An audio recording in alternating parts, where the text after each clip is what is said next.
Hello you guys, and welcome back to another episode of the Cupcake Engineer. And today we are going to be making cotton candy cupcakes. So it's actually my niece's 6th birthday this weekend, and the theme of the party is Sweet 6. So I thought a cotton candy cupcake would fit in perfectly with this. So I'm not gonna waste any time, we're just gonna roll right into the cupcakes. All right, so I've already put all of my dry ingredients in a bowl, and now I just need to add all of my wet ingredients here. This is a pretty standard cupcake, except it does have a sour cream in it, and I am going to be adding the cotton candy extract to it to bring out the flavor that we want. I'm just gonna add in all of these ingredients really quick, mix them together, and then pour them into our muffin tins. All right, so we have everything mixed together, but we are missing a very important ingredient, which is the cotton candy flavoring.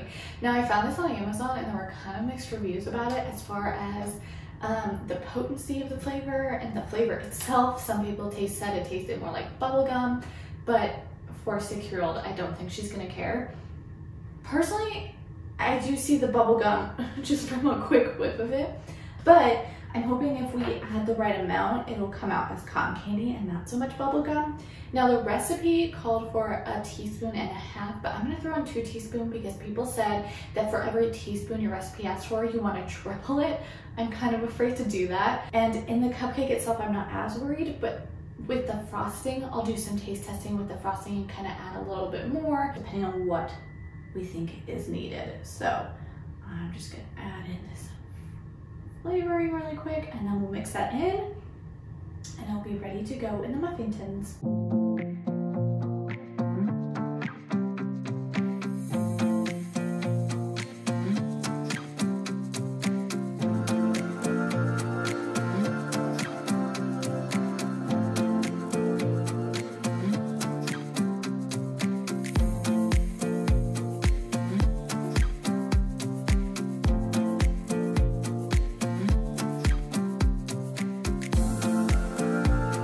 All right, so it's time to get started on the frosting here. And there's really nothing too special with this frosting recipe.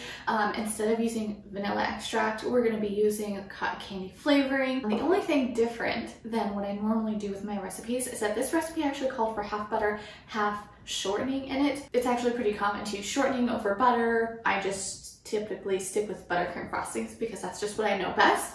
But otherwise, it's gonna be kind of the basic recipe that we normally do. We're just gonna cream the butter, cream the shortening, add in the powdered sugar, the 4 cups of powdered sugar, add in milk as needed, and then I'm going to add the flavoring to my flavor desire. The recipe calls for 1 teaspoon. I'm just gonna keep kind of adding it until it gets to the flavor that I want, and then we'll move on to decorating our cupcakes.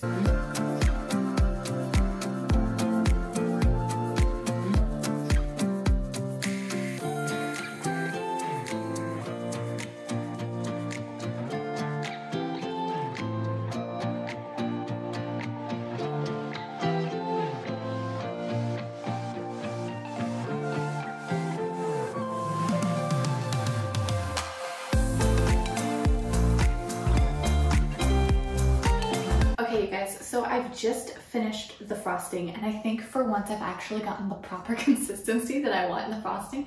It's not too it's not too stiff, and it's not too soft. I was just trying to combine those words. But anyways, I did do a taste test, and the cotton candy flavor is there. It just tastes very like artificial and fake, unfortunately. And I think it just comes down to this flavoring that I'm using, and I'm hoping that once it's combined with the cupcake, it won't have as much of an overwhelming kind of like artificially like flavor to it. Fingers crossed. But right now I'm going to separate this frosting out into 2 different bowls, and we're gonna dye. So the goal is to dye 1 bowl pink, 1 bowl blue, like cotton candy would be, and then roll it all together and do a nice little swirl of cotton candy, which I've never done before, so we're gonna hope it all works out. So now that we have our frosting colored, I'm actually gonna roll them out on a sheet of cling wrap.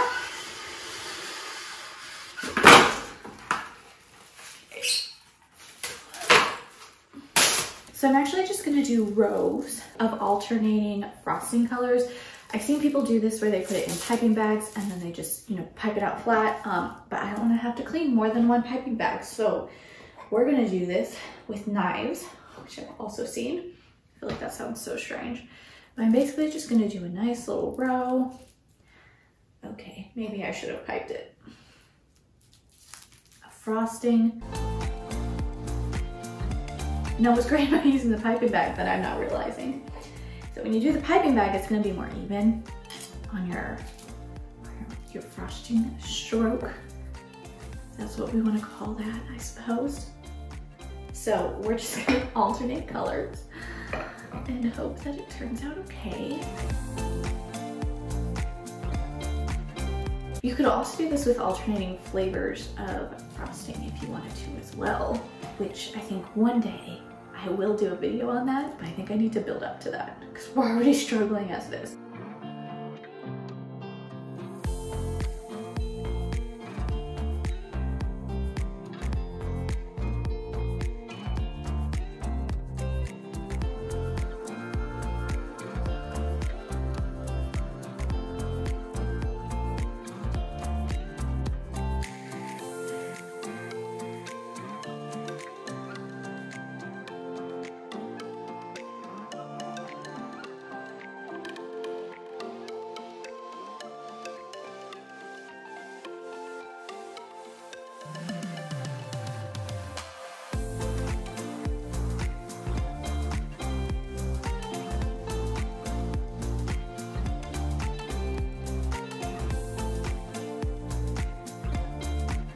I have no idea how far I should be going to the edges with this, but I've seen people do quite a bit with it, so I think this might be my last row. Okay, so the game plan now is to roll it all together. I guess we're just gonna roly-poly it down. Okay, and then because I have more room on this end, I'm gonna twisty tie this end, keep this end open, and now I need to grab my piping bag. Can you just take a moment to appreciate this coloring? I feel like this is 100% cotton candy colors. From what I've seen is that you just take this and you just shove it in your piping bag. Okay, and then it needs to get in there deeper, but maybe not. And then you just kind of like squeeze it out and it should come out from your piping bag, but I don't want to do it on this table. I will grab a cupcake to test on. We're gonna try it on this guy because he's kind of ugly. I did not fill that bag up enough. So fingers crossed that our swirlies will turn out. Oh, oh, guys, look at that. Okay, I'm impressed. I'm gonna keep doing the rest of these cupcakes until they're all pretty and beautiful.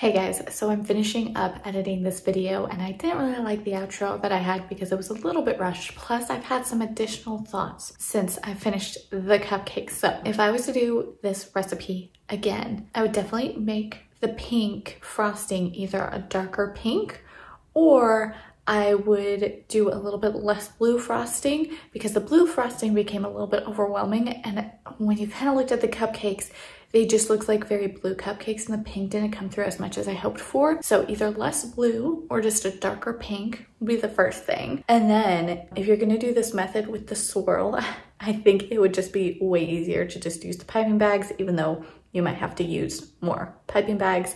I think it would just be easier. Plus the frosting would end up being more even. And I think it would just give you a better swirly color effect. And then the last thing is that the frosting tasted kind of weird. And when I initially did the taste test on it, I thought it was just because of the flavoring. I thought it was just kind of giving off a really artificial flavor to it. But the more I thought about it, the more I think it was actually because the frosting recipe was a half butter, half shortening recipe. And I think the shortening in it was either old, or maybe I used a bad brand or something that kind of pulled out more artificial flavoring into the cupcake. So if I was to do it again, I would probably just stick with the standard buttercream frosting and then add the flavoring to that. That would be my game plan moving forward. So if you're gonna make this recipe, which I will leave a link to the recipe in the comments, in the description, not the comments, in the description for you, then, you know, it's up to you, it's your decision, but I would recommend using the all butter instead of just butter and shortening. And then if I remember correctly, I didn't have to add any extra flavoring to it, but I would recommend just do your frosting to taste. Don't necessarily run by the recipe. So those are the updates I have for you guys. Thank you so much for watching this video, and I will be back again next week with another cupcake creation. See you then. Bye.